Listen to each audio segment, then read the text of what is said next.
कुणाच तरी अपमान करायचा, कुणाच तरी बदनामी करायची, कुणाला तरी संपवायचं आहे, कुणाला तरी त्यातनं राजकारणानं बाजूला करायचं आहे म्हणून राजकारण कधीच सुहास बाबूंनी केलेलं नाही. ते संस्कार माझ्यावर कधीही नव्हते आणि आजही नाहीत. कालच्या सभेची तुम्हाला गंमत अशी सांगतो. ते कालच्या सभेमध्ये काय झालं बापू, मी पळशीच्या सभेला गेलो आणि मी सकाळपासून मला ती पोरं सांगायची फेसबुकला घाण लिहिते, फेसबुकला असं लिहिते, सोशल मीडियाला असं लिहिते. म्हणजे जाऊ दे, त्यांनी काम दिले काही लोकांना की सुहास बाबूच्या विकास कामांवर कोण चर्चा करू शकत नाही, त्याच्या इमेजला कोण धक्का पोहोचू शकत नाही. मग काय करायचं, तर त्याला सोशल मीडियात बदनाम करून टाकायचं. ती एक स्ट्रॅटेजीचा पार्ट आहे. पण ठीक आहे, माझ्यावर लिहित होते, माझी हरकत नव्हती. परत माझ्या वडिलांच्यावर लिहायला लागले, मी इतकं लिहायला लागले. बरं, मी सांगितलं की एक प्रघात आहे, एक संस्कृती आहे की माणूस गेल्यानंतर त्या माणसाच्या वरती कधीही काय बोलू नये, ही सामान्य गोष्ट आहे. पण त्या पळशीला सभेत जायच्या अगोदर तिथल्या एका भाजपच्या कार्यकर्त्यानं भाषण केलं होतं. आता त्यानं माझ्यावर केलं होतं, ते रेकॉर्डिंग त्याने तेवढंच टाकले. मी त्याला कधीही उत्तर द्यायचा प्रश्न नाही, माझा काय संबंध नव्हता. त्याने अनिल भाऊंच्यावरती इतक्या खालच्या दारात जाऊन टीका केली होती. हे काय अनिल बाबराचं काम आहे, काय अनिल बाबराचा संबंध आहे? ही कामं जी केलीत, ही कामं आमचा मुख्यमंत्री सही करतो म्हणून ही सगळी कामं होत असते, असं त्यांनी भाषण केलं. मी आमदार नंतर आहे, पोरं काय ना, मी बाप माझा गेलाय ना जिजून ह्या 40 वर्ष या मतदारसंघासाठी, त्याची जाणीव आहे ना मला. पण मी त्याचं उत्तर देत असताना मी त्यांना एवढंच सांगितलं की आता काय, त्यांच्या मराठीचा दोष आहे. त्यांनी, खरं माझं मत आहे, त्यांनी मराठीचा अभ्यास करावा. तुम्ही आता सगळं परत एकदा नाही, दोनदा नाही, चारदा काढून बघा. एकेरी उल्लेख केलाय मी, कुणाचा केलाय? हा, राधेश्याम आनंद करेक्ट माझं बघितले बघा. ज्यानं टीका केली, कारण इतका प्रचंड राग त्या पळशीच्या मुलांच्या मनामध्ये होता की मी जर बोललो नसतो तर कदाचित त्याच्या घरावरती काल भांडणं लागली असते. मला बोलणं आवश्यक होतं, ती काळाची गरज होती. मी एकेरी उल्लेख जो केला, एकेरी उल्लेख ज्यानं टीका केली, म्हणजे खालच्या थराला लावून ज्यानं भाऊंच्यावरती भाषण केलं ना, त्याच्यावरती केलं. आणि त्याच्यानंतर सीएम साहेबांचं नाव घेताना मात्र त्यांना म्हटलं, त्यांना जाऊन विचारा की सुहास बाबर कोण. ह्याचा अर्थ माझे आणि त्यांचे संबंध आहेत ना, माझं आणि त्यांचं रिलेशन आहे, माझं आणि त्यांचं नातं आहे. ह्यांनी काय केलं, आता सुहास बाबर कशातच सापडत नाही म्हणलं की त्यांनी ते मुख्यमंत्र्यांचा अनादरानं उल्लेख केला, मुख्यमंत्र्यांचा अनादरानं उल्लेख केला. मुख्यमंत्र्यांना असं म्हणाले, मुख्यमंत्र्यांना तसं म्हणाले, एकेर उल्लेख केला. चंद्रकांत दादांनी करेक्ट स्टेटमेंट केले. ते पालकमंत्री आहेत, त्यांनी सांगितले की मी सुहासला ओळखतो, सुहास असं बोलेल असं मला वाटत नाही. काय पार्श्वभूमी मी समजून घेतो, मी तुम्हाला सांगतो. आता ह्यांना दुसरं काय नाही, पर्याय तर काय, आले भावनीत सभेला, काय केलंय म्हणून सांगायचं, भावनीत माझा मत द्या म्हणून सांगायचं. आहे एखादं काम, काय आमदार असताना मी काम केलं होतं, आता तर काही प्रश्नच नाही. बरं, मी मुख्यमंत्र्यांचा एकेरी उल्लेख केला म्हणून तुम्ही सांगता. अहो, तुम्ही 6 महिन्यापूर्वी मुख्यमंत्र्यांचा एकेरी उल्लेख करत होता, 6 महिन्यापूर्वी. तुम्ही ज्या वेळेला वेगळ्या पक्षात होता त्यावेळेला या व्यासपीठावरून काय काय म्हटलंय, आता तुम्हाला मुख्यमंत्र्यांचं कळवळ आलाय. कधी विधानसभेला पराभूत झाल्यानंतर आपलं चमडी वाचली पाहिजे म्हणून तुम्ही जो प्रवेश केला ना भाजपमध्ये, त्याच्यानंतर तुम्हाला मुख्यमंत्र्यांची काळजी वाटायला लागली आता. आणि मुख्यमंत्र्यांचे माझे एवढे संबंध आहेत, मला करतील ना फोन, ते मला विचारतील तू असं म्हणलंयस, किंवा मी सांगेन त्यांना, साहेब मी म्हणलोय का नाही म्हणलोय ते. त्यांना जर मी पार्श्वभूमी सांगितली की अनिल भाऊंच्या बाबतीमध्ये काही लोक अशा पद्धतीने वाक्य करत होते, कदाचित तेच त्यांच्यावर कारवाई करतील. आणि मग परत कुठंही पराभव दिसायला लागला की असं काहीतरी करायचं. हे संस्काराचे भाग आहेत. मी आजही तुम्हाला सांगतो, मी आजही मला कोणावरती तरी टीका करावी माझ्या अजिबात नाही. माझं उलट म्हणणं आहे की तुम्ही मराठीचा अभ्यास करून या आणि मराठीच्या अभ्यासातलं आणि माझं स्टेटमेंट त्याचं वाचा, ऐका. आणि मी परत शेवटला हे पण सांगितलंय, तिने अर्धच भाषण दाखवलंय. एवढं बोलून सुद्धा जर तो सुहास बाबरकडे परत काम घेणार तर सुहास बाबर त्या पोराचं काम करणार म्हणून सांगितले जाहीर भाषण. का तर आपली ती संस्कृती आहे. माझ्यापर्यंत आलेला कुठलाही माणूस त्या कामापासून वंचित राहू नये ही भूमिका घेऊन काम करण्याचा प्रयत्न केला. मला आज बऱ्याच जणांचे फोन आले की तुम्ही घाबरू नका, तुम्ही जसं म्हणलं आता, घाबराच काय कारण नाही. माझं मत असं आहे की मी माझ्या वडिलांचा अपमान झाल्यानंतर मी मुलगा म्हणून काय भूमिका घ्यायची की नाही घ्यायची, घ्यायलाच पाहिजे. आणि ह्यासाठी मला माझा राजकीय बळी गेला तरी बेहतर. त्याला काय फरक पडतो? सुहास बाबर आमदार असला म्हणूनच ह्या माणसांचं प्रेम राहणार आहे. आणि सुहास बाबर आमदार नसेल तर ही माणसं माझ्या घराकडे येणार नाही असं अजिबात होणार नाही. मी बापू राजकारणामध्ये यश अपयश सगळं बघितले, चांगले दिवस बघितलेत, वाईट दिवस बघितलेत. माझ्या वडिलांनी मला शिकवले की सगळं असताना शाण्यासारखं वागायचं, म्हणजे नसताना त्रास होत नाही. त्यामुळे मला माहिती आहे ना आपली जबाबदारी काय आहे, मला या गोष्टीची जाणीव आहे. मी कुठल्या परिस्थितीतनं ह्या विधानसभा मतदारसंघाचं नेतृत्व करतो ह्याची मला जाणीव आहे. म्हणजे आई वडील गेल्यानंतर मी ज्यावेळेला सगळ्यांना आव्हान करत होतो की कुणाला तरी माझ्या आईची भूमिका पार पाडावं लागेल, माझ्या वडिलांची भूमिका पार पाडावं लागेल, संग्राम बाबा ह्या विधानसभा मतदारसंघातल्या एक ना एक माणसानं, एक ना एक माझ्या माता भगिनीनं माझ्या आव्हानाला प्रतिसाद दिला. कुणीतरी माझ्या वडिलांची भूमिका पार पडली, कुणीतरी माझ्या भावाची भूमिका पार पडली, आणि या सगळ्यांनी माझ्या माता भगिनींची भूमिका पार पडली. इतिहासात कधी असं घडलं नव्हतं. एवढं प्रचंड मोठं मताधिक्य सुहास बाबांना दिलं ना तुम्ही सर्वांनी मिळून. 78,000 मताचं मताधिक्य मी जिंकून आलोय. ते काय फक्त सहानुभूती होतीच, सहानुभूती मी नाकारणारा कार्यकर्ता अजिबात नाही. माझ्या वडिलांची सहानुभूती होतीच, पण मी जिल्हा परिषद पंचायत समितीला 10 वर्ष काम केलेला कार्यकर्ता आहे. त्या बाळवणीमध्ये तुम्ही कुठल्याही घरात जावा आणि तुम्ही सुहास बाबरला तुम्ही जिल्हा परिषद पंचायत समितीमध्ये काम करत असताना तुम्हाला त्याचं काय योगदान दिसलंय का नाही एकदा विचारून तर बघा. लोक तुम्हाला सांगतील की नाही 100% त्या पोराने काम करण्याचा प्रयत्न केलाय. यशवंत पंचायत राज अभियानामध्ये आम्ही पंचायत समिती आमच्या राज्यात पहिली आणली होती. काय असतं यशवंत पंचायत राज अभियान? की त्या पंचायत समितीचा 5 वर्षाच्या कारभाराचा लेखाजोखा जर ते प्रामाणिक केला असेल, पारदर्शीपणाने केला असेल, तर त्या पंचायत समितीचं IAS अधिकाऱ्यांच्या मार्फत गुणांकन होतं बाबा. आणि ती पंचायत समिती राज्यात पहिली अशी नाही. आम्ही झडपीला गेलो, आम्ही जिल्हा परिषद राज्यात पहिली आणली होती. मग इतकं प्रामाणिक काम करत असताना माझ्यावरती प्रसंग आला, आणि त्या प्रसंगानंतर मी आज विधानसभेमध्ये तुमच्या सर्वांच्या आशीर्वादाने गेले. आज मला 1 वर्ष पूर्ण झाली. ह्या 1 वर्षामध्ये सुहास बाबर कधीही व्यक्तिगत काम करून कुठल्या नेत्यापाशी गेला नाही. बदलीचं पत्र न देणारा एकमेव आमदार आहे 288 पैकी. राग येतो कार्यकर्त्यांना, पण आपण काय स्टेटस जपायचं ठरवलं. आपण भूमिका घेत असताना मला ज्या लोकांनी निवडून दिले त्या लोकांच्या हितासाठी जे जे निर्णय करता येतील, जेवढं काम करता येतील ते करण्याची भूमिका घेऊन आजपर्यंत काम करण्याचा मी प्रयत्न केला. आणि माझा तुम्हाला शब्द आहे, कितीही मोठी संकट येऊ द्यात माझ्यावर, त्याला डगमगणारा कार्यकर्ता मी नाही. एखादा घरात बसला असता एवढ्या बातम्या आल्यावर, एक न्यूज चॅनल असं नाही त्याच्यानी बातमी लावलेली, एक न्यूज चॅनल काय मला फेमस व्हायचं नाही. आणि मी अनेकदा कार्यकर्त्यांना सांगतोय की मी मर्यादाला घालून घेतली. मला त्याची जाणीव आहे की सुहास बाबर काय जिल्ह्याचा नेता व्हायला चाललेला नाही. मी बापू बऱ्याच जणांना भाषणात सांगितलं होतं, राहुल हसतोय पाठीमागणं, अरे मला करू नका जिल्ह्याचं नेता, आपण काय एवढं मोठं आहे का? मी मतदारसंघाची मर्यादा घालून घेतली होती. आता या नगरपालिकेच्या निवडणुकीला लोकांना असं वाटतं की सहज निवडणूक जिंकली, ती तर सहानुभूतीवर नव्हती. 2 वर्ष प्रयत्न करतो ना मी त्या नगरपालिका जिंकण्यासाठी. त्या नगरपालिकेच्या हद्दीमध्ये 200 कोटीच्या वरचा निधी आपण त्या ठिकाणी काम करण्याचा प्रयत्न करतोय. 2 वर्ष मी तिथं काम करतोय, राबतोय. 14,000 घरामध्ये सुहास बाबर जाऊन आला ना ह्या 6 महिन्यात मागच्या. त्यांना विनंती करून आलाय, एक संधी आम्हाला देऊन बघा. आणि त्या लोकांनी दिली संधी मला. प्रचंड मोठं यश मला त्या ठिकाणी दिलं. तुमच्यावर जरी आरोप केला असला बरं का, उलट्यात उलट म्हण नाही, त्यांनी जे तुम्हाला शब्द वापरले नाही तिथं ते त्यांच्या बाबतीत वापरले जातात. कारण त्यांचा अनुभव असा आहे, ते ज्या पक्षात जातात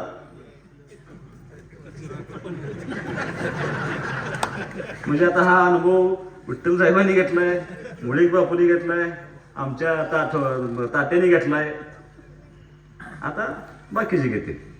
मला काय त्याबद्दल काय म्हणायचं नाही. पण कशाच्या जीवावर राजकारण करतो सुहास बाबर? जादू करण्याच्या जीवावर.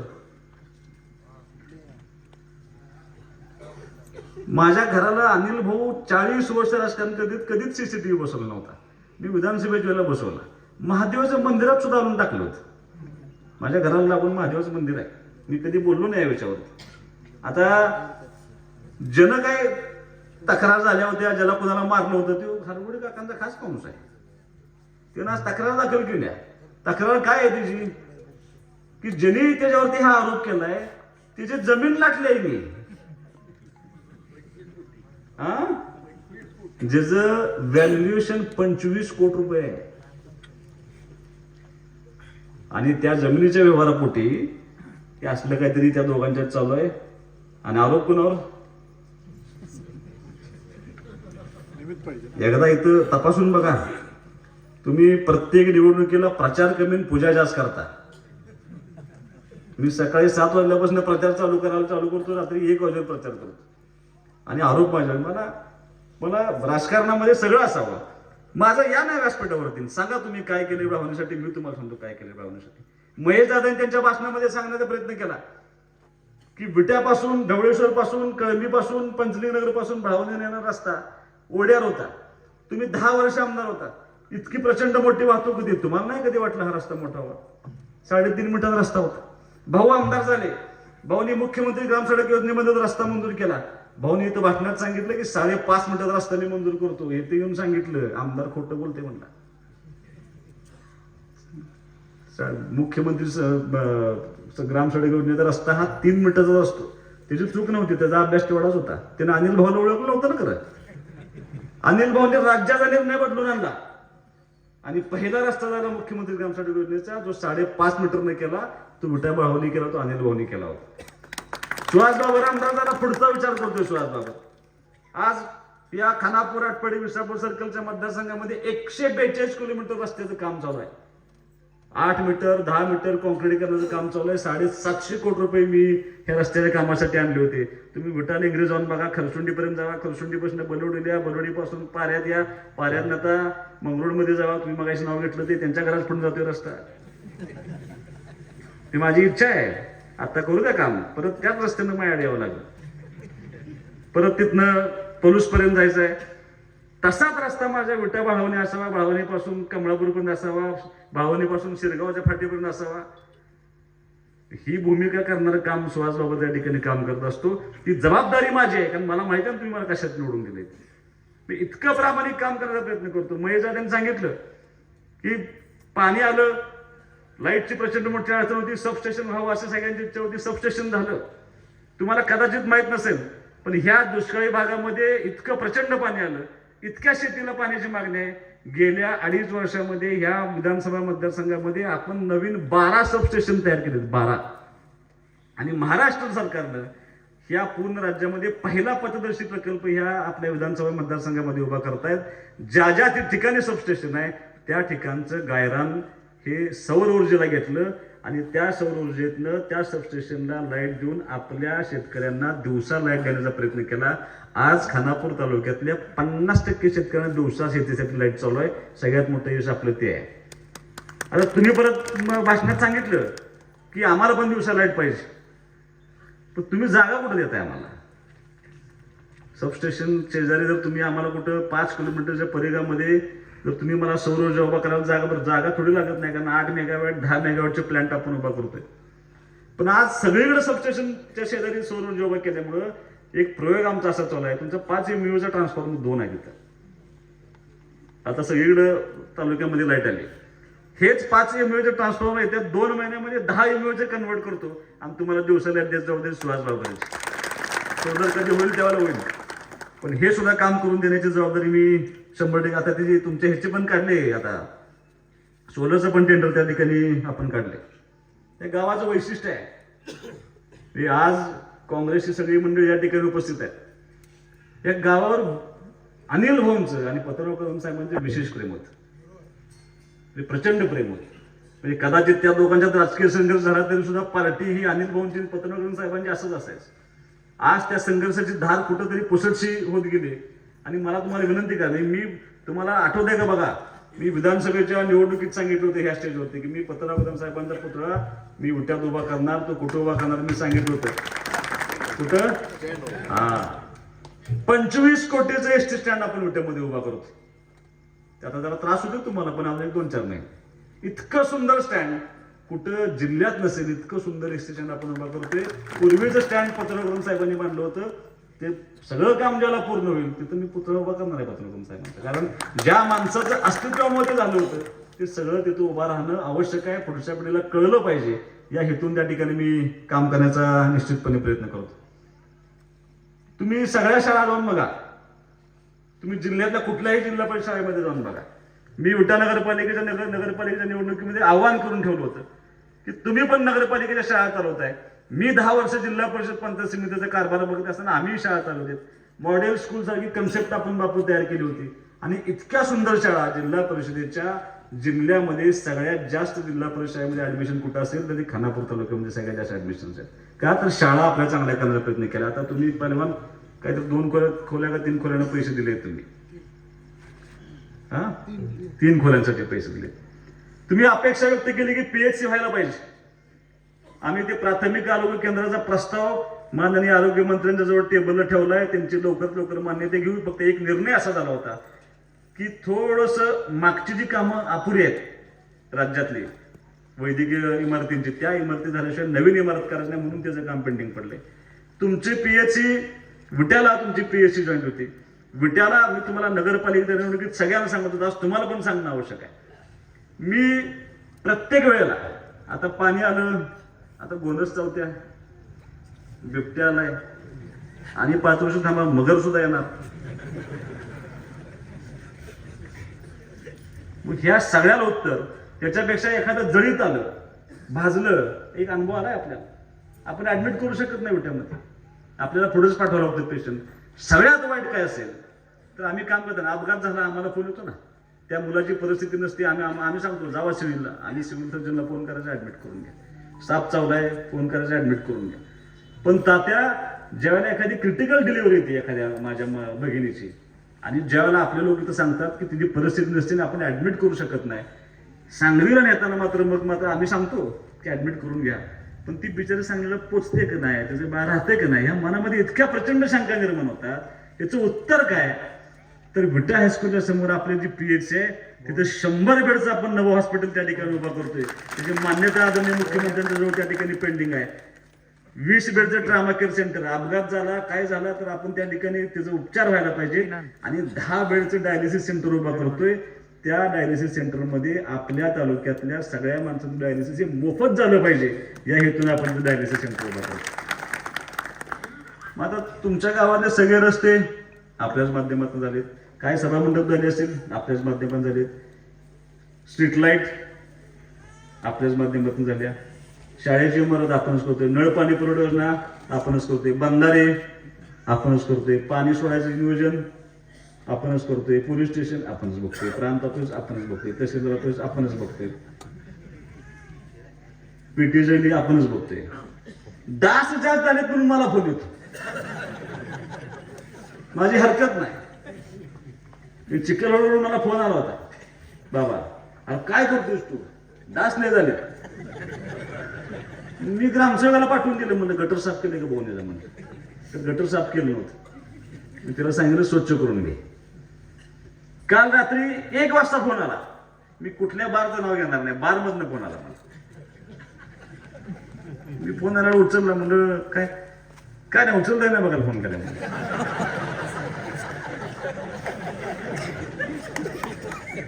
मला सगळ्या पार्टीचे आम्ही पोरं बसलोय, सगळ्यांचं ठरलं की फोन लावा, कोण उचलले बा, तुम्ही एकट्यानेच उचललाय मला. बरं केलं म्हणलं, मला पण काही काम नव्हतं. म्हणजे किती सहज उपलब्ध असावं राजकारणामध्ये, ही शिकवण मला माझ्या वडिलांची लक्षात. मला ह्या गोष्टीत जाणीव आहे. मला कसलंही काम तुम्ही सांगा, मी असं म्हणत नाही की मी जादूची छडी घेऊन जन्माला आलेलो नाही. माझ्याकडे 100% काम होत नसतील, पण आलेल्या प्रत्येक माणसाचं काम प्रामाणिकपणे ते पूर्ण करण्याचा प्रयत्न मात्र सुहासबाबा तुमचा लोकप्रतिनिधी आता 100% करत असतो. आता एक विनंती आहे तुम्हाला की ही जी निवडणूक लागली ना, ही कुठल्या नेत्याची निवडणूक नाही समजून घ्या, ही कार्यकर्त्यांची निवडणूक आहे. कार्यकर्ता तयार करायची निवडणूक आहे. 2 उमेदवार तुमच्या समोर बसले. मला गंमत म्हणून सांगतो, राजकारणामध्ये भाऊंच्या पश्चात विधानसभा जिंकली, नगरपालिकेला मला फार त्रास झाला नाही, पण बाबा जिल्हा परिषद पंचायत समितीला प्रचार सोपा. सगळ्यात अवघड काय होतं, तिकीट देणार. कदाचित भाऊ असते तर असा निर्णय झाला असता, तू उभा राहा, तू थांब, तू उभा राहा, तू थांब. माणसाने माझ्या वयाचा गैरफायदा घेतला. 50-50 वर्ष पार्टी चालवली जाते माणसं. कुणाला बापू होय म्हणायचं, कुणाला नाही म्हणायचं. आपल्याला काय अधिकार, आपण पार्टीचे मालक नाही. ही 40-50 वर्ष ह्या लोकांनी सांभाळलेली पार्टी आहे. फक्त निवडून दिले म्हणून नेतृत्व करतोय मी. कुणाला नाही म्हणायचं, कुणाला होय म्हणायचं. मी माझ्या माता भगिनींना सांगेन, 5 दिवसात माझं 3 किलो वजन कमी झालं होतं. झोप नाही, नुसतं विचार करायचं काय होईल. महेश दादांना सोडली पार्टी तर काय करायचं, हिंमत भाऊन सोडली तर काय करायचं. तात्या त्या पाठीमागचा उद्देश एवढाच होता की भाऊंच्या पश्चात प्रचंड मोठं यश विधानसभेला मिळालं. भाऊंच्या पश्चात सगळ्यात अवघड पेपर कुठला असतो, नगरपालिकेचा असतो. ती नगरपालिकेचं यश आपल्याला मिळालं. पण भाऊंच्या पश्चात ज्या ग्रामीण भागावरती भाऊंचं प्रेम होतं, ज्या ग्रामीण भागातल्या माणसांचं अनिल भाऊंचं ती प्रचंड प्रेम होतं, त्या कार्यकर्त्यांच्या निवडणुकीमध्ये एकही माणूस आपल्यापासून दुरावला जाऊ नये या हेतून माझ्यासाठी जरा त्रास झाला. उमेदवार देत असताना तुम्हाला पटणार नाही, पण व्यासपीठावरती राहुल साळुंखे आहेत, मारुती पवार आहेत, शामराव बाबा आहेत, तात्या आहेत आणि कोण आहे, अमर आहे. नुसत्या व्यासपीठावरची ह्या भावनी गटात एवढ्या लोकांनी उमेदवारी मागितली होती. काय माझी अवस्था झाली असेल फक्त विचार करा.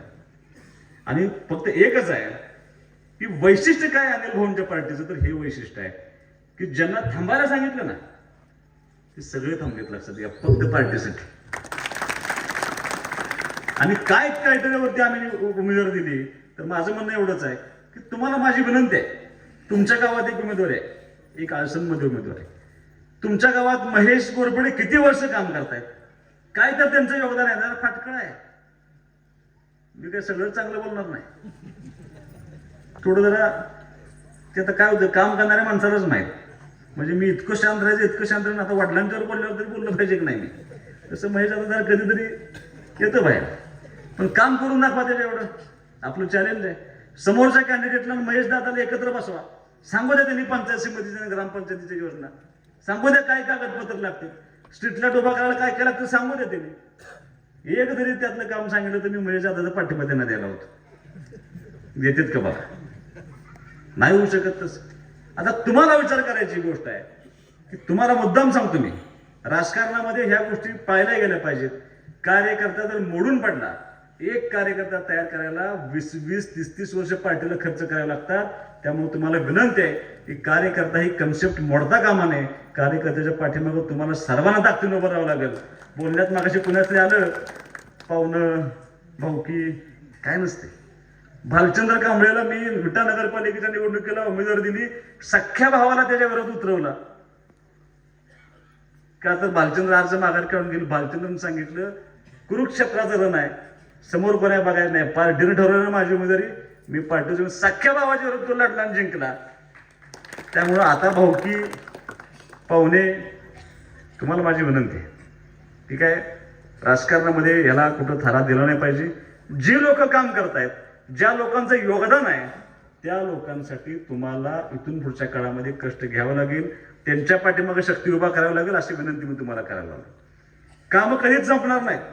मला माहिती ना, आता बळवणीसारखं मोठं गाव आहे, तुम्ही कितीही कॉन्क्रीटचे रस्ते केले, कितीही इथून पुढे गटर केल्या, काही केलं तरी रोज नवीन काम येणार आहे. तुम्हाला फक्त विनंती एवढीच आहे, तरुण मुलांना माझी विनंती आहे की तुम्ही सुहास बाबरच्या निवडणुकीचा निर्णय केला होता ना, 2 उमेदवारांच्या मध्ये तुलना केली होती, कोण चांगला आहे कोण वाईट आहे, आणि तुम्हाला मी चांगला वाटलं म्हणून तुम्ही मला मतदान करण्याचा प्रयत्न केला. आज सुद्धा तुम्हाला तो निर्णय करावा लागेल. कुठली पार्टी आपल्या उपयोगाला पडते, कोण दिवसात या भागामध्ये काम करते का. मी काय फक्त उमेदवार म्हणत नाही, संजय मध्ये धडपडत आहेत ना, एकमेकाच्या विरोधात लढलेले. तुम्हाला कदाचित माहित नसेल, महेश दादा जेवढे फिरत नाही तेवढं ते फिरतात, मला फोन जोडून देतात प्रत्येक गावात जाऊन, त्यांचे जिथे जिथे संबंध आहेत तिथे. प्रत्येक माणूस तळमळीने काम करायचा प्रयत्न करतोय. माझी तुम्हाला विनंती एवढीच आहे की ही निवडणूक कार्यकर्त्यांच्या पाठीमागे उभा राहण्यासाठी तुम्हाला लढावं लागेल, ताकदीने लढावं लागेल. आणि आता पुढच्या पार्टीकडं दुसरं कसलंही भांडवल नाही, 2च भांडवल आहेत. एक, आज जे माझ्यावर प्रयोग केला, उद्या तुमच्यावर होणार आहे. मग आता तुमच्यापाशी याचं संजय मूर्ती आमचं जमलं झालं एकाला आमच्या रात्री बैठक, राहुल साळुंखे करायला लागलाय. अमरनं शब्द दिले आम्हाला की आम्ही आरक्षण वाढवून देतो, आणि सुहास बाबर फुटलाय.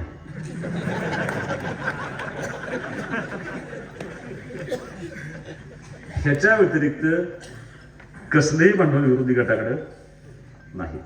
तुम्हाला माझी विनंती आहे, मी तुम्हाला केलेलं प्रत्येक काम जर सांगत बसलो तर आपल्याला अजून 3 तास भाषण करावं लागेल. मला इतकं काम करण्याचा प्रयत्न केलाय. उपकार करत नाही सुहास बाबर. सुहास बाबाची नैतिक जबाबदारी आहे. ह्या बळावणीनं पडत्या काळामध्ये सुहास बाबाला मदत केली. ह्या बळावणीनं वडिलांच्या पश्चात, आईच्या पश्चात त्याला मुलाप्रमाणे सांभाळलंय. राजकारणामध्ये संदीप तात्या तुमचं माझं कधी फारसं योग आला नाही. काय जरा आपण एकमेकाला, मी नाही कधी दिलं, तुम्ही दिला मला शिवाय, मी नाही देत कधी, पण जरा एकदा येऊन बघा. सुहास बरोबर आलेला एकही माणूस हा मी कार्यकर्ता म्हणून जोडत नाही. माझ्या बरोबर भावनेत आलेला प्रत्येक मुलगा माझा मित्र म्हणून त्या ठिकाणी सांभाळण्याचा प्रयत्न मी काम करत असतो. इतकं प्रामाणिक काम करण्याचा प्रयत्न करत असतो. दुटप्पी धोरण माझं कधीच नसतं. संदीप तात्या जाहीर भाषणात तुम्ही या व्यासपीठावर सांगितलं होतं, विधानसभेची निवडणूक होती तात्या, आणि त्यावेळेला ते बापू तुमच्या गटाने लढत होती निवडणूक, आणि मी शिवसेनेत लढत होतो. हिंदुत्ववादी पक्ष आहे म्हणून सांगण्याचा प्रयत्न केला. इथं येऊन कोणतरी रती महारथी भाषणाला आणला होता. त्याने इतकं विषारी भाषण केलं, इतकं विषारी भाषण केलं की 2 समाजामध्ये तेढ निर्माण व्हावा. मी महाराष्ट्रातला पहिला विधानसभेचा उमेदवार आहे. तिनं या व्यासपीठावरनं भाषणात सांगितलं, मला मत देऊ नका पण भांडू नका म्हणलं. कारण सुहास बाबर मत घेऊन निघून जाईल,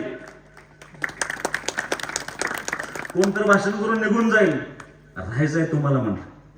तुमची 100 2 वर्षाची घरं तुमच्या लोकांची, त्या रोज तुम्हाला एकमेकातून बघायचं आहे. माझ्यासाठी भांडू नका, मला मत देऊ नका असं सांगणारा मी कार्यकर्ता आहे. आणि ज्यांनी सांगितलं की हा हिंदुत्ववादी पक्ष आहे, असं आहे तसं आहे, आता कुठं आहे तर बापू, परत तुम्हाला माझी विनंती आहे,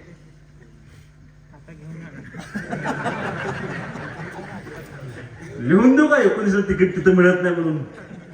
हेच काल सांगितलं तुम्ही, त्याचा गैरअर्थ काढला.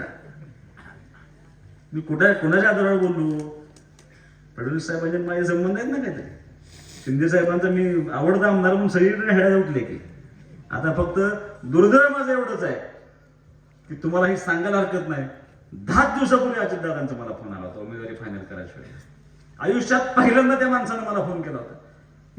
पहिलं वाक्य मी सांगणार नाही, परत ते टीव्हीला माझ्यावर चालू आहे. अजितदादांचं नाव सांगितलं तर अजितदादांनी मला सांगितलं, सुहास रायंना तुम्ही एकत्र बसा आणि निर्णय करा आणि दोघांनी युतीमध्ये लढवा. तुम्ही, त्यांनी मला विनंती केली. मी अण्णांना कॉन्टॅक्ट केला. मी अण्णांना विचारलं की अण्णा किती जागा पाहिजे? फार मोठ्या मनाने त्यांनी सांगितलं की आम्हाला एकच जागा द्या.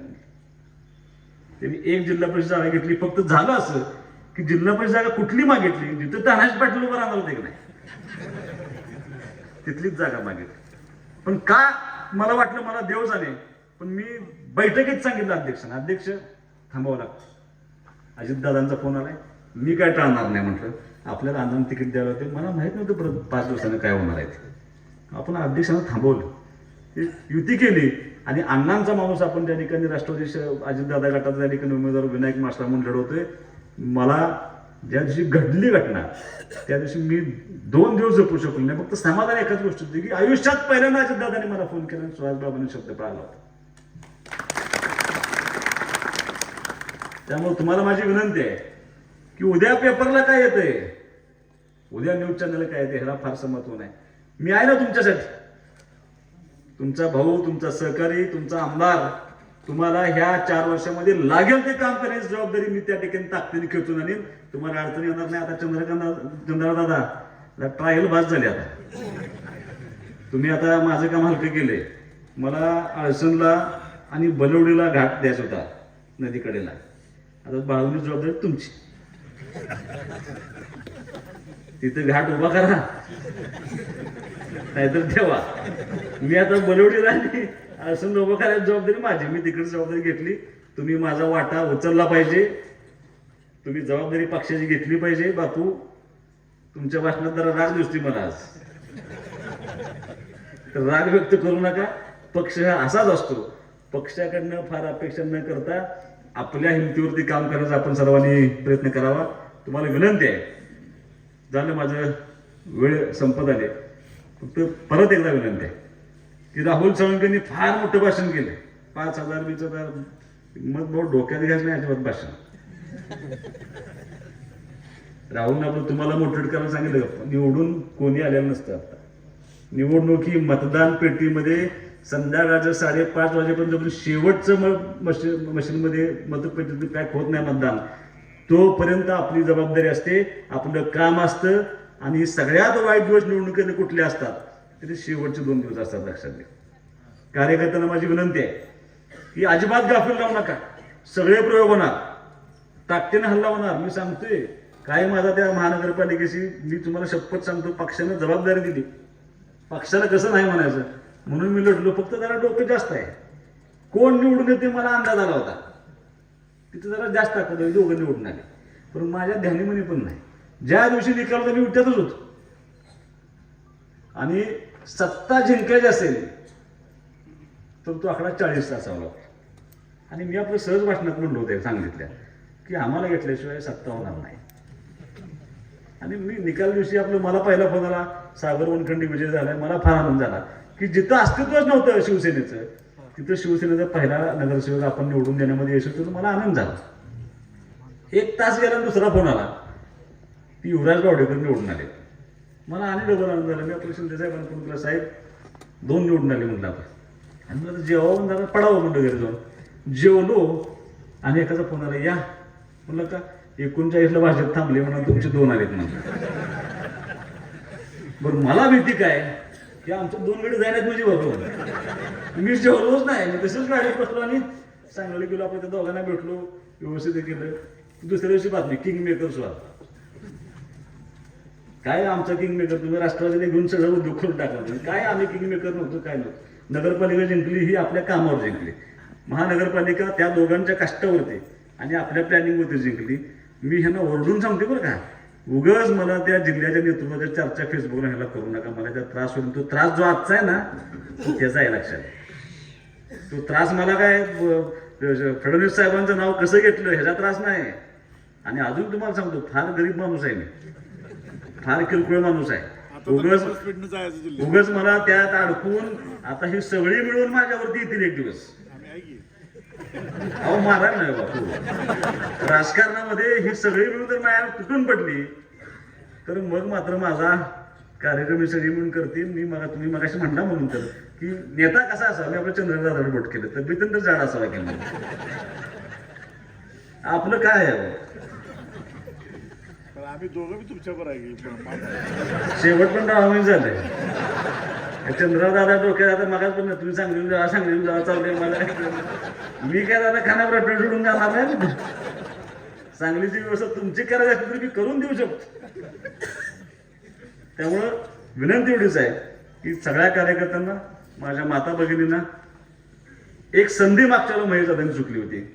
एक हिम्मत भावना, मला वाटतं त्यांच्या आयुष्यातलं शेवटची निवडणूक आहे. या दोघांनाही संधी द्या.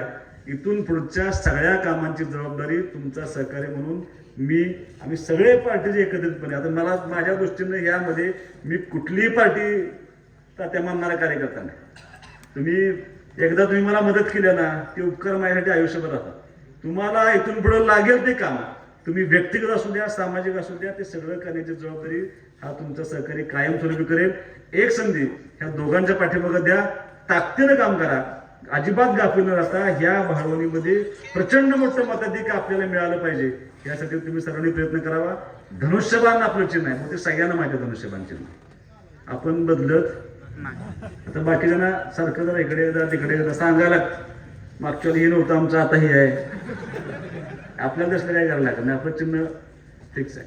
त्यामुळं धनुष्यबाणाचं चिन्हासमोरचं बटन दाबून ह्या दोघांना प्रचंड मताधिक्याने विजय करा अशी तुम्हाला विनंती करून थांबतो. जय हिंद, जय महाराष्ट्र. हॅलो.